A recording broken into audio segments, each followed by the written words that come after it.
আসলে আমি personally ব্রাজিলকে support করি। আমি ব্রাজিল সাপোর্টার, কিন্তু অ্যাজ এ প্লেয়ার রোনাল্ডোকে খুব ভালো লাগে, কারণ তার পরিশ্রম, তার ডেডিকেশন লেভেল। তো চেষ্টা করি ওখান থেকে এগুলো নেওয়া, তখন এখান থেকেই আমার এই সেলিব্রেশনটা আর কি ভালো লাগে। এখন প্রত্যেক মানুষের তো পছন্দ আলাদা থাকতে পারে, তো আমার ক্ষেত্রে সেটাই। না, আমি সবসময় চেষ্টা করবো ইনশাল্লাহ এই সেলিব্রেশনটা করা, যেহেতু আমাকে খুব ভালো লাগে পার্সোনালি ওকে। তো আমি চেষ্টা করবো আল্লাহ পাক সুস্থ রাখলে ইনশাল্লাহ। ওইখান থেকে আসলে এখানে আমাদের যেগুলো সিনিয়র বড় ভাইরা ছিল, তো ওনারাও পেস বোলিং করতো, ওনার থেকে আমার ইন্সপায়ার্ড হয় আর কি।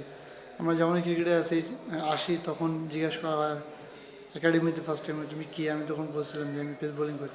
তো এখান থেকেই সবাই আর কি এভাবে করেই আগাচ্ছে সামনের দিকে।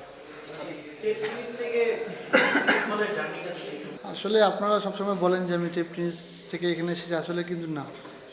আমার এখানে আমি 7-8 বছর ডোমেস্টিক ক্রিকেট খেলেছি, 2 বছর সেকেন্ড ডিভিশন, থার্ড ডিভিশন 1 বছর খেলেছি, ফার্স্ট ডিভিশন 2 বছর খেলেছি। তো এখান থেকে আমার জার্নি। তো লাস্ট ইয়ার এই বছরই আমি এসপিতে সুযোগ পেয়েছিলাম, তো এখানে চেষ্টা করেছি ভালো করার। তো আর কি আমি আমার কাজে ফোকাস দিয়েছি, বাকিটা আল্লাহ পাকের রহমতে দূরে এসেছি।